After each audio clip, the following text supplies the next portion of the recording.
Welcome dear students. यहाँ पर MP board ने क्वेश्चन आंसर का एक पीडीएफ जारी किया है जो कि 17 नवंबर 2020 को जारी किया गया है। परीक्षा आवेदन पत्र भरने संबंधी प्रश्नोत्तरी है। इसमें छात्रों को बहुत सारे छात्र ऐसे हैं जिनको डाउट रहता है कि परीक्षा फॉर्म भरते समय यानी उनको क्या क्या परेशानियां आ रही हैं, या कुछ छात्र ऐसे हैं जो फेल हो गए हैं, या कुछ छात्र ऐसे हैं जो दोबारा से परीक्षा देना चाहते हैं। उनके लिए प्रश्न और उत्तर की एक पीडीएफ जारी की हुई है। तो यहाँ पर हम देखते हैं इसमें क्या क्या बताया गया है। देखिए, पहला क्वेश्चन लिया गया है यहाँ पर, मंडल से कक्षा 10वीं एवं 12वीं में अनुत्तीर्ण होने पर पुनः नामांकन के लिए क्या करना होगा। यानी इसका मतलब ये, अगर आप कक्षा 10वीं और 12वीं में फेल हो चुके हो तो आपको अगर दोबारा से फॉर्म भरना है तो इसके लिए आपको क्या करना पड़ेगा।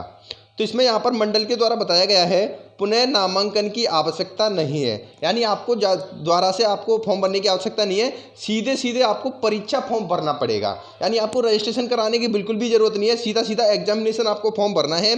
और परीक्षा फॉर्म भरते समय पूर्व नामांकन में दी गई जानकारी विद्यालय के माध्यम से अद्यतन कराई जा सकेगी।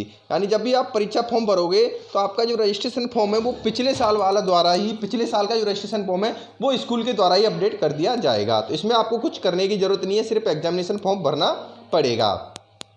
इसके बाद देखिए, क्वेश्चन नंबर 2 पूछा गया है यहाँ पर, क्या अंक सुधार के लिए पुनः नामांकन आवश्यक है। अगर आप अपने अंकों में सुधार करना चाहते हो तो इसके लिए दोबारा से आपको रजिस्ट्रेशन करना पड़ेगा। तो इसमें यहाँ पर मंडल ने बताया है पुनः नामांकन आवश्यक नहीं है। इसके लिए भी आपको सीधे परीक्षा फॉर्म भरना है और बाकी सारी जानकारी स्कूल के द्वारा बता दी जाएगी। देखिए, तीसरा क्वेश्चन क्या है, क्या पूर्व में उत्तीर्ण विद्यार्थी विषय परिवर्तन करके पुनः परीक्षा दे सकेगा।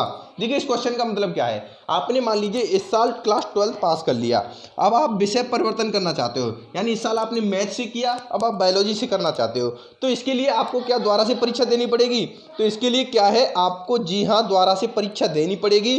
पुनः परीक्षा देने के लिए आपको सीधे सीधे सिर्फ परीक्षा फॉर्म ही भरना पड़ेगा, रजिस्ट्रेशन कराने की इसकी भी आवश्यकता आपको नहीं है। तो इसके बाद देखिए, क्वेश्चन नंबर 4 है यहाँ पर, क्या पूर्व में अनुत्तीर्ण विद्यार्थी विषय परिवर्तन करके पुनः परीक्षा दे सकेगा।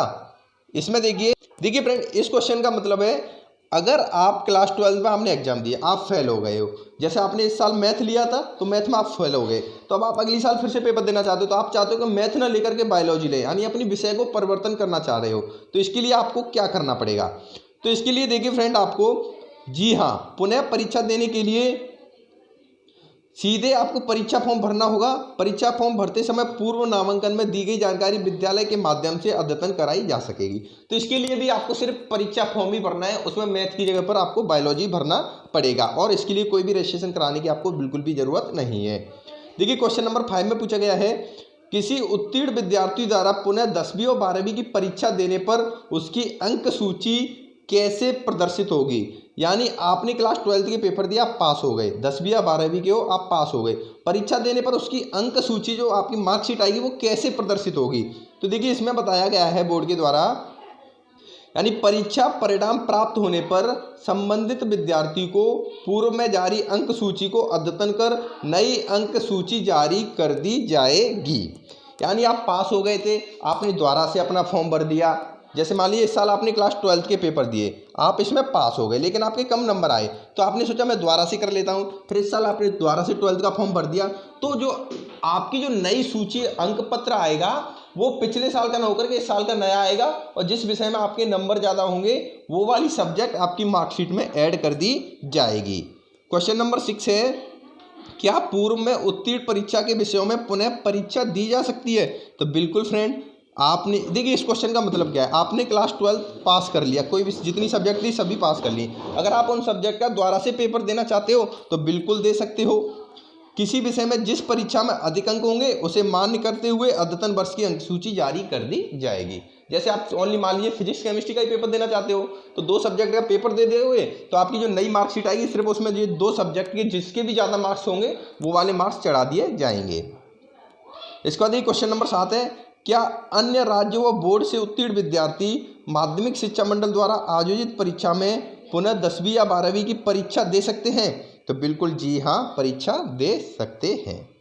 इसके बाद देखिए, लास्ट क्वेश्चन है क्वेश्चन नंबर 8, क्या 9वीं और 11वीं में मंडल में नामांकन नहीं कराया गया हो तो 10वीं और 12वीं की परीक्षा नियमित प्रवेश लेकर दी जा सकती है? ये very very most important question है। आपने क्लास 9th में 11th में रजिस्ट्रेशन नहीं कराया, आप चाहते हो कि 10th में 12th में आप रेगुलर परीक्षा दे सकते हो, डायरेक्ट 10th में और डायरेक्ट 12th में परीक्षा दे सकते हो। तो इसके लिए जी हाँ छात्र, बिल्कुल आप परीक्षा दे सकते हो।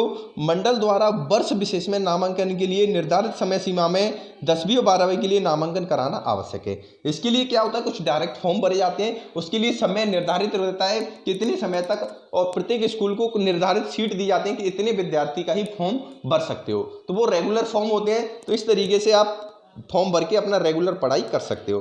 तो फ्रेंड, ये थी पीडीएफ जो बोर्ड के द्वारा जारी की गई थी छात्रों की असमंजस स्थिति को देखते हुए। इसको डाउनलोड करना चाहते हो, वीडियो डिस्क्रिप्शन लिंक मिल जाएगी, डाउनलोड कर लीजिए। धन्यवाद।